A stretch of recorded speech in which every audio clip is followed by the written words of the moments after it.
So here's something special, a movie starring Nathan Lane!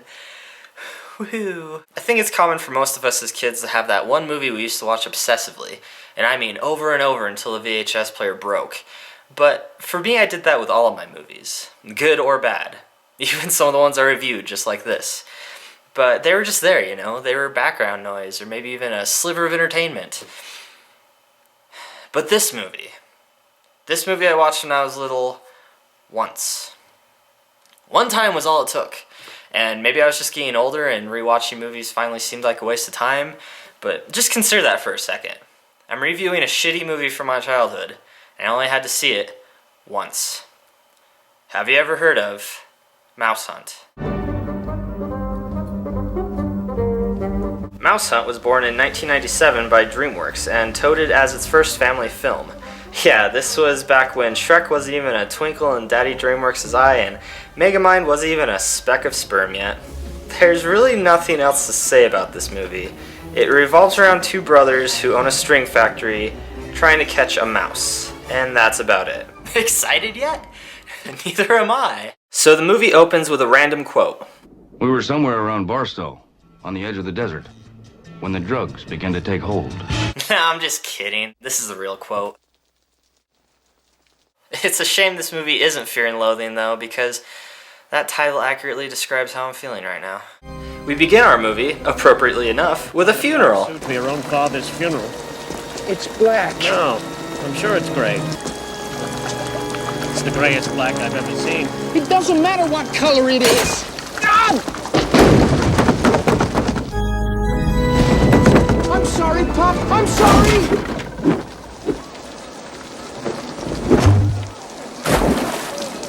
You know, 'cause it's a family movie.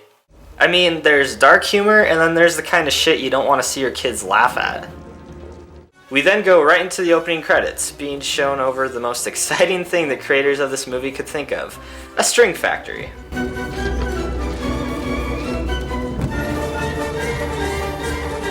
Music by Alan Silvestri? No!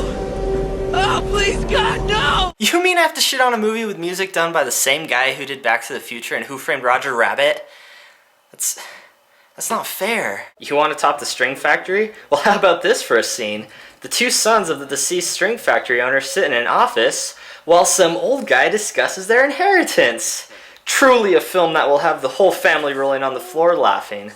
He never lived there, but it's interesting. It seems the previous owner was found locked in a trunk in the attic. Why? Is it worth anything? Oh, sorry. Stupid of me to ask, because clearly that question's going to be answered by the end of the movie. Wait, you can't go, Ernie. We have to go through all these papers.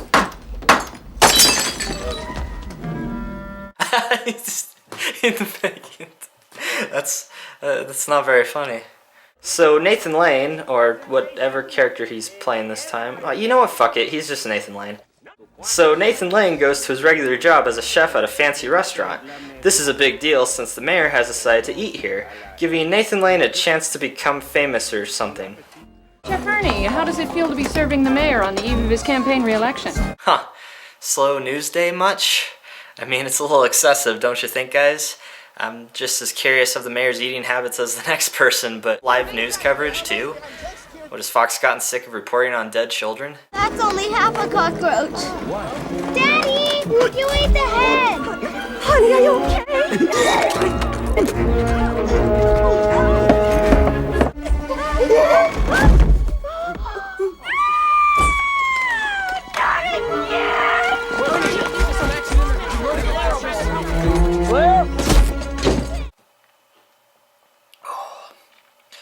Hilarious!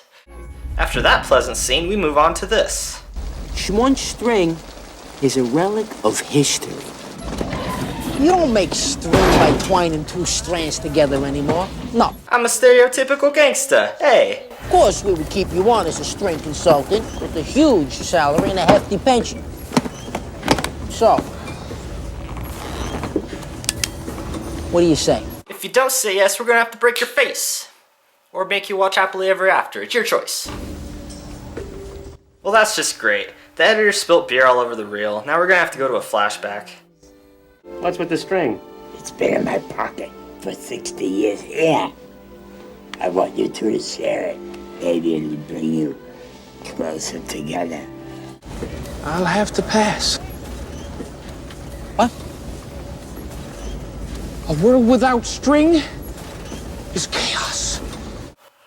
Oh my god. Oh my god, that's the thing. Yeah, that's the quote. That's the quote from the beginning of the movie. Oh man, that is amazing. How'd you guys do that? You guys are good. So as it turns out, the other son, Lars, is married. And now he isn't. Oh, and get this. The mayor died of a heart attack. You know, for kids. This movie just dick slaps you in the face with death, doesn't it? And cue the conveniently placed carolers. Look at the bigger picture. You have no home, you have no wife, you have no money, you have no discernible talents. How can you ignore that? Ernie, it's Christmas. I find it really odd that most movies that take place during or around Christmas usually bombard you with Christmas-related themes, but this movie gives you 10 minutes of Christmas-related nonsense and then carries on like it had absolutely nothing to do with the plot. Hell, Die Hard had more to do with Christmas than this movie. Now I have a machine gun. Ho, ho, ho. Anyway, the brothers are down on their luck and, thanks to the spirit of Christmas, I guess, finally remember that their dad had left them a house. Only one bed. I'll flip you for it. Ed's.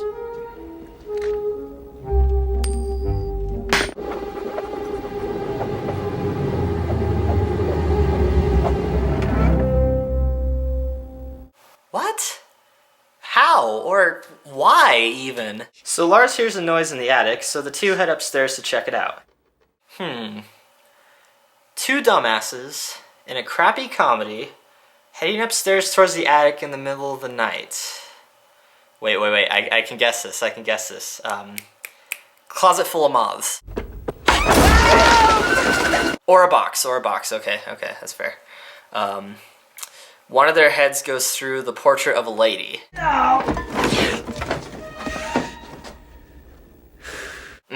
Classic. A shadow of a scary face shows up on the wall and they...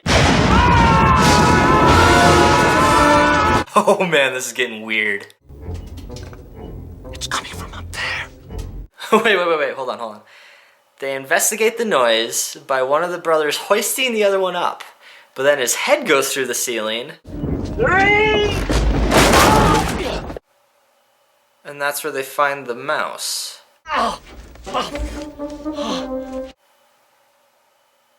And then Liv Tyler shows up topless. Damn. So the brothers end up finding blueprints for the house and soon discover that the architect behind the building was world famous and collectors have been looking for it for years. Alexander And enter obvious villain. Gentlemen! Well, you'd think he's a villain, but he actually doesn't end up doing anything bad. But I mean, look at him, and the music that's playing. It's like he entered from a different movie altogether. His Parma charnel house went for $6, but that was 10 years ago and it didn't have this molding. I'd say a find like this in today's market is worth twice as much. He's a little connoisseur. Guilty as charged. Gentlemen, I'm going Remember how I said I watched this movie as a kid? What kid would give a shit about a bunch of adults talking about selling a house? Hell, an adult who's never seen a movie before in their entire life could tell you that this scene just brought the movie to a screeching halt. But you know this. I have never paid more than $10 million for a house in my life. Now, if you'll excuse me, I have an MI6 agent whose balls I need to smack with a rope. Isn't this movie called Mousehunt? It kind of makes you think of, hunting mice?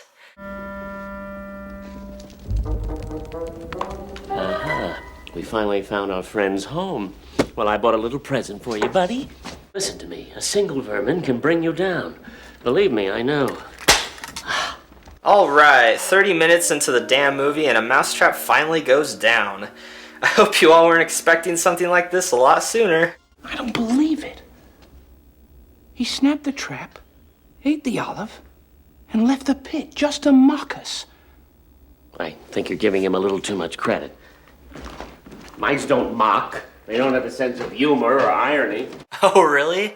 Then mice must have written this movie. But now that he knows we're here, he won't come within a mile of us. I don't think we'll be seeing any more of that.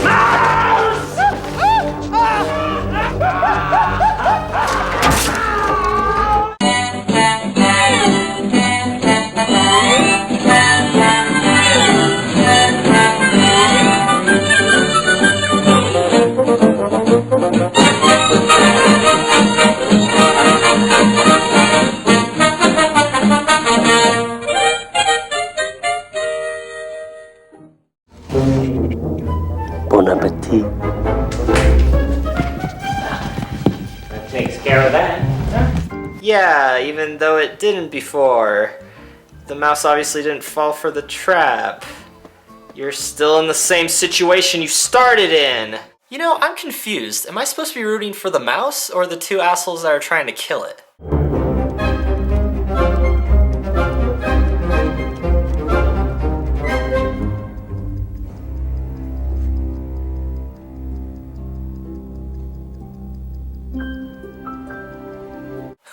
Okay. Clearly, the mouse is the protagonist of this movie. That is just way too adorable.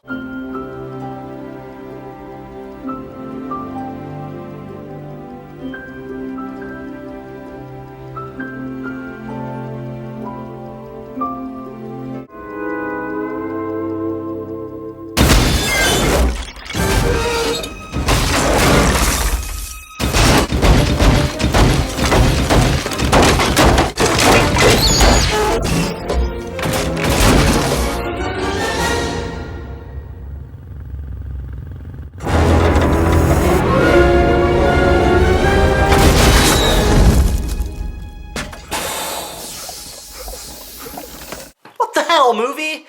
God, the pacing of this godforsaken Tom and Jerry ripoff is on crack. Give us time to breathe. $1,200? You spent our last money on a tub. A jacuzzi tub. You have to spend money to make money. And they threw in the cardboard lady just to sweeten the deal.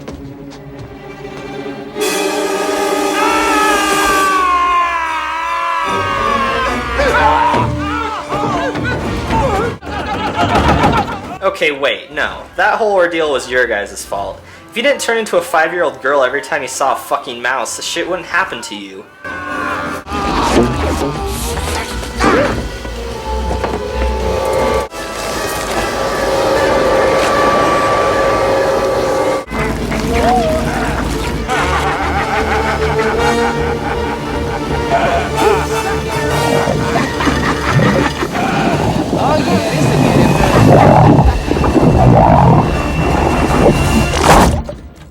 Well, there you go, it finally happened. I'm watching a movie that is literally covered in shit. And yes, this movie does go on like this for quite some time. They come up with a plan to catch the mouse, and the mouse foils it. That's about it. Enjoy the rest of the movie, folks.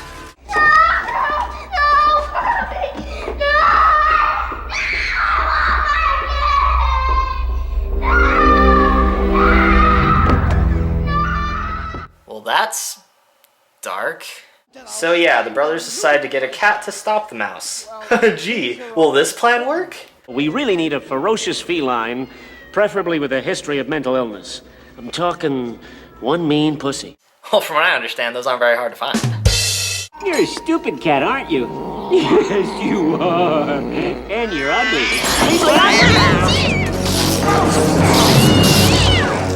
Really, movie? You just tasered a cat. So finally we come back to the story, yeah, remember that, where Lars tells the workers of the string factory that they won't be getting paid because they have a house they need to pay for. But the workers surprisingly aren't upset with the news. No, they see the plight of the common American in their boss's words, fully understanding the futility and greed and the need for understanding and compassion in these tough economic times. No, I'm just kidding. They're fucking pissed. In the meantime, Nathan Lane learns about the offer from the Italian Stereotype Corporation. Who'd be stupid enough to buy the factory, right? Yeah.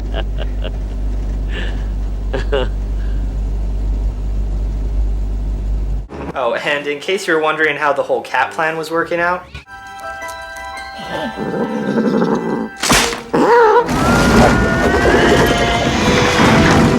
the cat is fucking dead. You know, for kids. Well, no time to worry about animal cruelty now. The next play by the brothers is to hire Christopher Walken, everybody. Alright. Yeah. Because we can't handle any more intrusions. Sure? That's how you perceive it. But that mouse, you are the intruder. Only Walken can play the role of a pest control guy like he's John fucking Dillinger. In the meantime, Lars goes back to the string factory to see if he can make enough spools on his own to cover some of their debts. And you guessed it, hilarity ensues!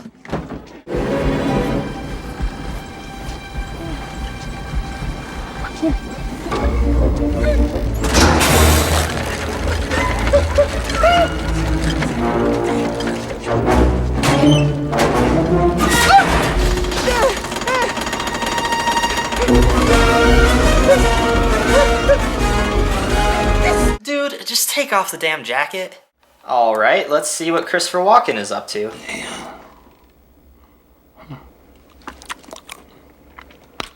What's this? A slight calcium deficiency. Of course he eats the mouse's shit. Anything to top. This movie's fucking gross. Nathan Lane makes a call to meet with the Italian stereotypes when two random women happen.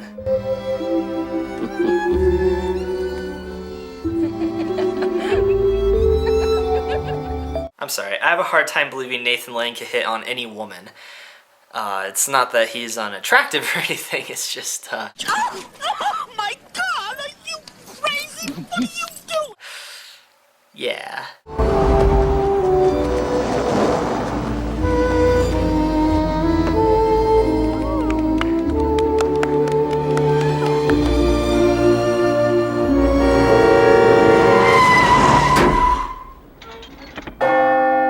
And now Nathan Lane's dead. Great. Okay, no, he's actually fine. Which is more than I could say about half the cast in this morbid piece of shit. You must be Mrs. Lars Smons? I'm afraid that status is in transition. Oh yeah, Lars's wife. There's something I need to stress about these next couple of scenes. This is not my editing. This is how the movie's edited. This is how they cut it themselves. Just watch how these next couple of scenes are paced. Lars in, I'd like to discuss preparations for the auction.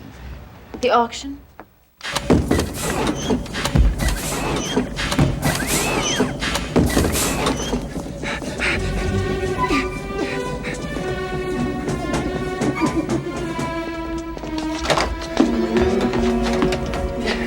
Careful, Lars.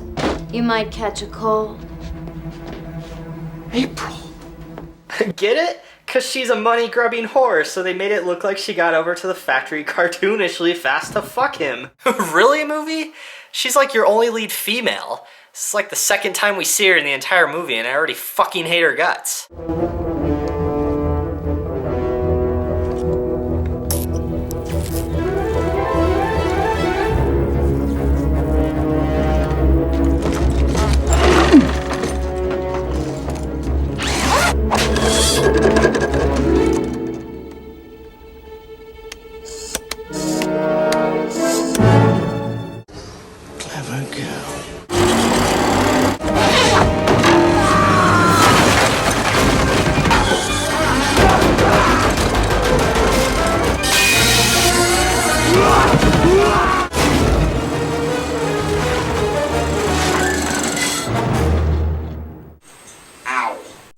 So Nathan Lane is fine, and Lars is wearing a pink overcoat. Okay.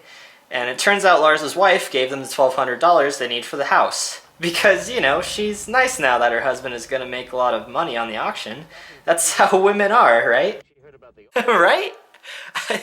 I'm suddenly very sad now. She just showed up at the factory, took off her coat, and begged me to take her. We made love in a way I've only ever seen in nature films. You know, for kids. So the brothers head back home only to find more of the mouse's handiwork. Please, sir, he's not well. Try to think. Did you kill the mouse? What's that? Horse? Finish! I won't eat it! That's Christopher Walken, folks. Let's give him a hand. That guy is going places. What is that? Oh god, no. Sounds like Christopher Walken made a sex tape.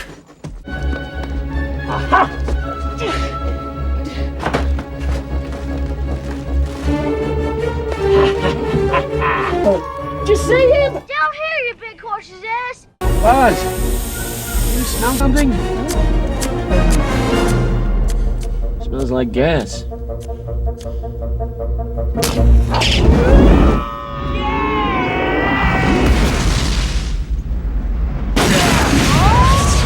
Oh man, this shit just got all Looney Tunes. So you're probably wondering, how much more damage can these assholes cause to the expensive house?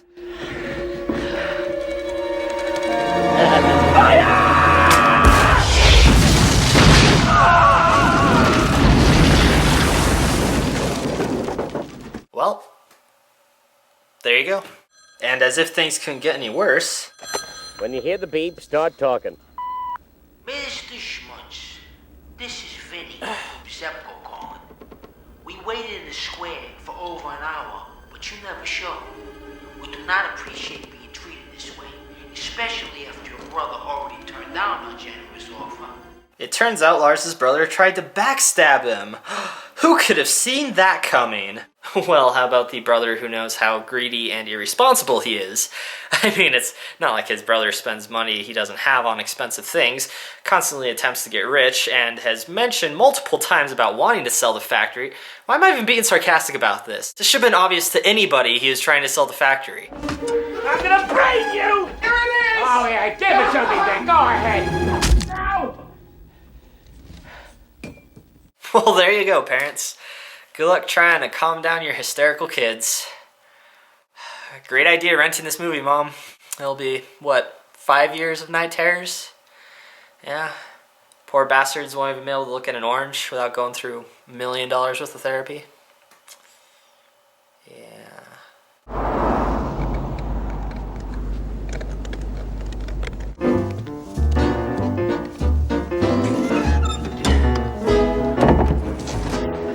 Hasta la vista, you little rat bastard. They're going to mail the mouse to Fidel Castro. Yeah, I guess it's still relevant. So after a brief montage, the brothers finally get the house ready for the auction, where we once again see these two. Remember them? They happen to be hair models from Belgium. This isn't really relevant at all, but I, figured you were curious. No? You weren't? Oh. Ah, Hakuna Matata. Hakuna Matata.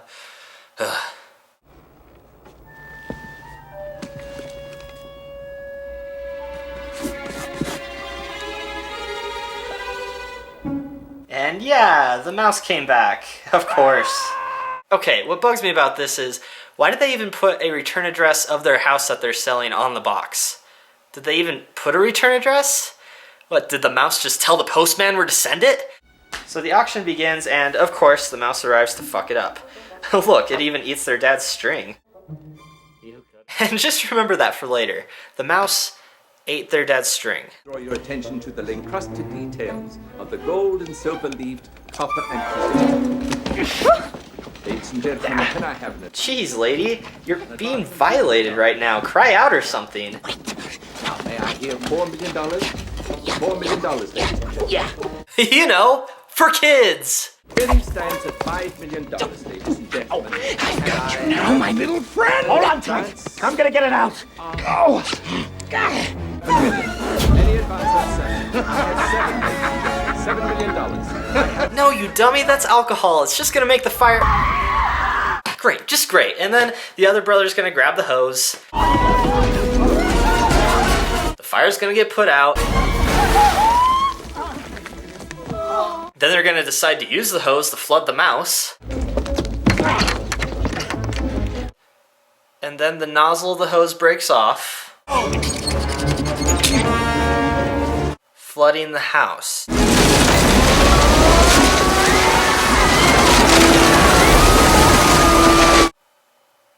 And then Anne Hathaway and Emma Watson start making out.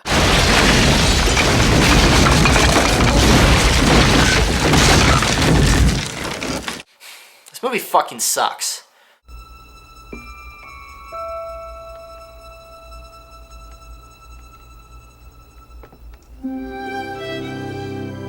Pop's lucky string. Yeah, Pop's lucky string.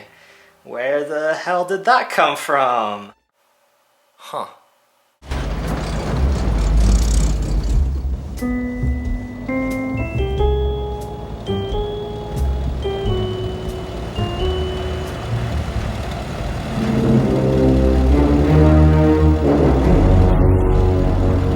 What? What was that?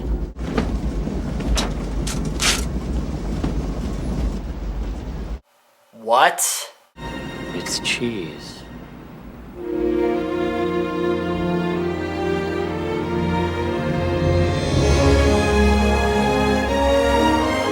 What? Are you fucking kidding me? No, this can't be how the movie ends. It makes no sense. Why was the mouse so hell-bent on hurting everyone? Why did it suddenly become friendly at the end? What was the deal with the guy getting locked in a trunk? Okay, the mouse drove the guy insane, but did the dad know? Is that why he never lived in the house himself? If he knew about the mouse, why did he leave the house to his kids? Did he know about the mouse? Were he and the mouse in cahoots? Was this all seriously just an elaborate setup to make fucking string cheese? Oh, and let's not fucking forget that this ending makes the entire conflict between the brothers and the mouse completely fucking pointless. They fight and fight and fight and fight and fight. A coincidence here, another coincidence there, and suddenly they're friends. Happy ending. No, it's just way too easy. This movie is basically all filler with maybe 40 minutes dedicated to a mediocre plot about a bunch of assholes no one relates to and therefore don't give a shit about. Okay, fine. One good thing about this movie, the music. But they kind of fucking lucked out there, didn't they? And another thing, what was with the theme of this movie? I mean, it's a comedy, sure, but what kind of comedy did I just watch? Was it slapstick, gross out humor, dark humor? It's like they didn't even know themselves, so they just threw shit together and said a family movie. Everything about this movie is just raw and hard to sit through. There's never a moment where you feel comfortable, which is okay for some movies, but not a fucking children's flick. But really, I can rant away at how awful an experience this movie was to sit through again. I mean, we all know the story has a happy ending. DreamWorks, of course, moved on to make more enjoyable family-friendly films, with the adult humor being more subtle and, well, more funny, instead of just going, haha, his wife's a gold digger, your kids don't get it, but you totally do. So yeah, there's Mousehunt. Fuckity, fuck. Well, nowhere else to go but up, right? Yeah, I wish I was reviewing Up.